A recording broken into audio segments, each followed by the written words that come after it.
Are your taxes going to fund terrorism?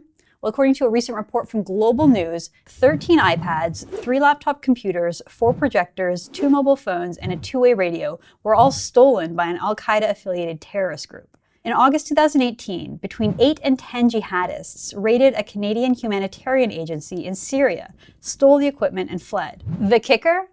This equipment was paid for by a grant from Global Affairs Canada. That's right. Your tax dollars went to give these terrorists the means to plan their next attacks and to spread their propaganda. We know how groups like ISIS run sophisticated social media campaigns to recruit impressionable young Muslims and to spread fear and intimidation. They also call on individuals in the West to pick up arms and carry out gruesome attacks against innocent civilians. Just imagine what a motivated terrorist group could accomplish with thousands of dollars of modern computer equipment. The damage is incalculable.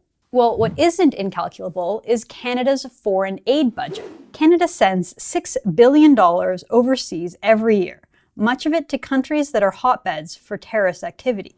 Collectively, we sent over $1 billion to Afghanistan, Ethiopia, Jordan, Nigeria, Syria, Lebanon, and Pakistan in 2018. Foreign aid is a remarkably opaque system. It's wildly unaccountable and impossible to measure any successes or failures. Our tax dollars are often spent in difficult-to-track ways. Researchers have noted that Canada's foreign aid data provides only a limited amount of information. So how much of that $6 billion ended up in the hands of terrorists or terrorist-aligned groups? It's an issue rarely raised in Canada.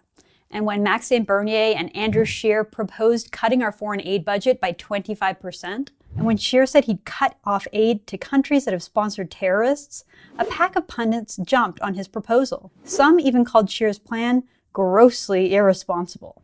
But is it really grossly irresponsible to stop handing out our taxpayer dollars to places that are failed states with no security, that are infested with terrorism and a jihadist ideology? Even in the best cases, foreign aid is often squandered and hurts recipients more than it helps. It promotes dependency and can work against market forces. Without institutions like the rule of law, without free trade and infrastructure to get products to market, foreign aid puts the cart before the horse and often simply enriches corrupt government officials and props up tyrannical leaders in the developing world. When you combine these serious structural issues with the capture of foreign aid by terrorist groups, the argument to continue this program becomes incredibly weak. That's why Canadians need to think twice about foreign aid. Thank you so much for watching. If you enjoyed this video, please share it and find more content like this at tnc.news.